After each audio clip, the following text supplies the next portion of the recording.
حبايب قلبي عاملين ايه؟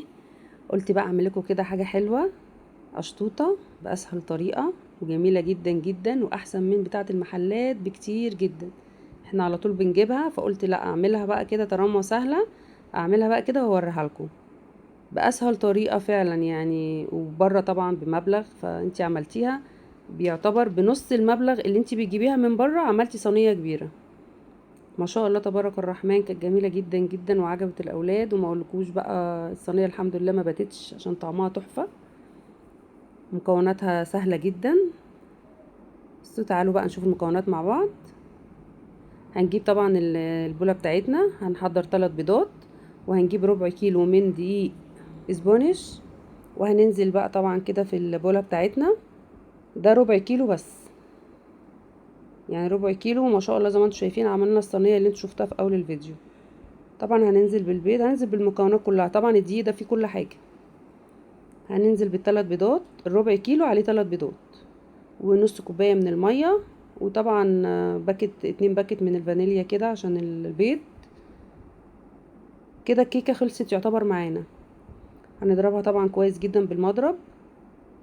هتشوفوا بقى النتيجه بتاعه الضرب جميله جدا، شكل الكريم شانتيه كده بالظبط. طبعا ضربتها كويس جدا يعني 10 دقايق كده. بصوا بقى الشكل بتاعها، شكل الكريم شانتيه. طبعا ريحتها جميله. ده دقيق بتجيبيه من عند الحلواني، دقيق جاهز يعني اسمه كده، بتاع التورت طبعا اكيد كلكم عارفينه. بصوا لازم يوصل للقوام كده، هو بالظبط المكونات دي مظبوطه على الربع كيلو. طبعا جبنا البايركس بتاعنا، دهناها دهن الزيت كده خفيفه، وهننزل عليها بالكيكه بتاعتنا. طبعا مولعين الفرن، مولعاه طبعا درجه حراره 180 عشان يسخن كويس جدا. وبعد كده هندخلها الفرن ونهدي النار شويه. هننزلها بقى كلها كده. ونسيت اللقطة دي ما جاتش، انا حطيت معلقة صغيرة من محسن الجل، برضو بتجيبيه من عند الحلواني. بتقولوا له انا هعمل ربع كيلو، حسب الكمية اللي انت هتعمليها بيديكي على اساسها.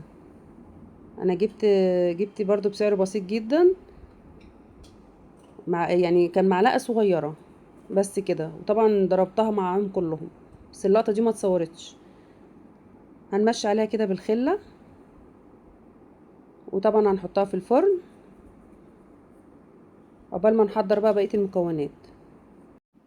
هنجيب بقى الطاسه بتاعتنا، هنحط عليها كوبايه من السكر. هنحضر مع بعض بقى اللي هي الصوص الكراميل. هنحط السكر كده وهنسيبه خالص لحد ما يعمل لون لوحده. مش هنقلبه الا لما زي ما انتوا شايفين كده. هنجيب بس الجناب كده عشان ما يكتلش معانا. طبعا سهل جدا. طبعا الكيكه بعد ما بتخرج بتقعد يا دوبك ربع ساعه بس، ما قعدتش اكتر من كده. اخدت لون من تحت وفوق وكانت جميله جدا. فطبعا طلعتها حطيتها في التلاجة، يعني هديت شوية بس من الحرارة، وحطيتها في التلاجة. بصي بقى الصوص الكراميل طبعا بتقلبيه كده لحد ما السكر يدوب معانا. بتنزلي عليه بمكعب زبدة لحد ما يسيح برضو في السكر. طبعا كان جميل جدا، وانت عاملاه بايدك بنظافة. يعني انا مش عارفة اوصفلك طعم الكيكة اللي هي القشطوطة، كانت تحفة. بصوا لحد بس ما المكعب يسيح بكوني محضرة نص كوبايه من الميه كده. المكعب صح معانا، نزلت عليها بنص كوبايه من الميه. ما تخافيش مش هتكتل، ايدك فيها، يعني ايدك فيها كده لحد ما يعني بتقلبي مش هتكتل معاكي. بصوا ما شاء الله. وطبعا حطينا نص كوبايه برضو من اللبن، عليها معلقتين من النشا عشان برضو تمسك معانا شويه، ما تبقاش سايله خالص. معلقتين بالظبط من النشا. بصوا لازم توصل للقوام ده كده. بصوا عامله ازاي. طبعا كده خلاص هدينا بقى النار خالص، طفينا النار وسيبناها اما هديت. حطيناها في التلاجة لحد ما بردت خالص. بصوا ما شاء الله الكيكه بتاعتنا خرجت اهي، وحطيتها في التلاجة. كنت هقشر بقى القشره اللي على الوش كده برضو عشان خاطر بتبقى برضو القشره دي بتبقى فيها زفاره بسيطه من البيض، فاحنا بنقشرها. بنقشر القشره دي كده خالص. جبنا بقى كوبايه من اللبن، وسقيناها كده كويس. بس انا حطيت كوبايتين، يعني انا ظاهر ليكم كوبايه بس انا لا حطيت كوبايتين عشان خاطر تبقى حلوه معاكي، وهتلاقيها بتدوب في بقك كده جميله جدا. سبتها بقى تتشرب كده، وعملت بقى كريم شانتيه. جبت كوبايه من الكريم شانتيه ومعاها معلقتين من كريمه الباستري، طبعا بتعزز طعمها وبتخليها جميله جدا، ومعلقتين من السكر. حطيت معلقتين ومعلقتين، وانت برضو انت والسكر برضو دي يعني حسب الرغبه. وطبعا حطيت كوبايه من اللبن، ممكن لبن او ميه، انا حطيت كوبايه من الميه. وتضربيها بقى كويس جدا. بصي هي بتبقى سايله الاول زي ما انتم شايفين كده، بعد كده هتشوفوا بقى القوام بتاعها. اخدت يجي 10 دقايق كده يا دوبك ضرب. بصوا بقى الشكل بتاعها ما شاء الله، كانت المكونات بالظبط يعني ما حطيتش حاجه زياده.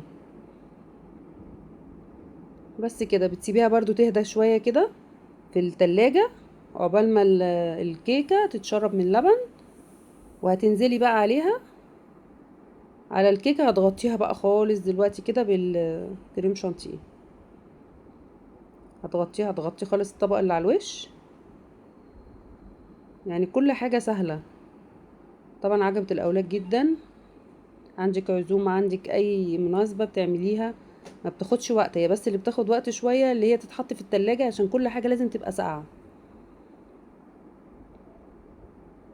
بصوا ما شاء الله تبارك الرحمن. وتنسونيش بقى في اللايك.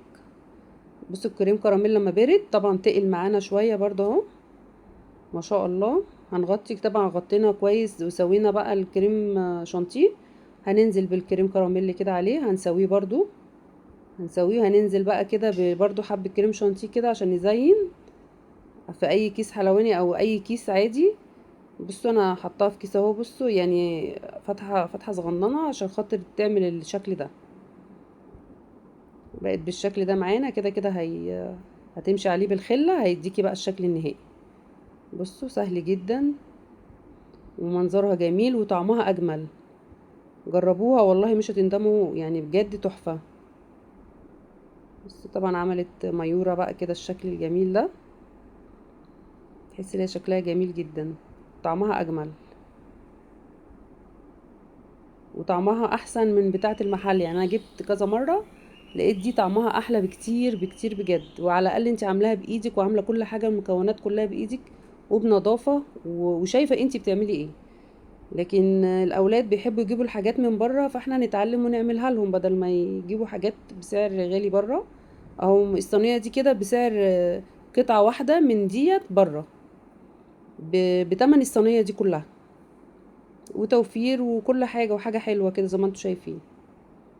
ما شاء الله تبارك الرحمن، طعمها جميل جدا جدا جدا. لو عجبكم بقى الفيديو ما تنسونيش في اللايك، كومنت حلو كده، وبألف هنا وشفا عليكم حبايب قلبي.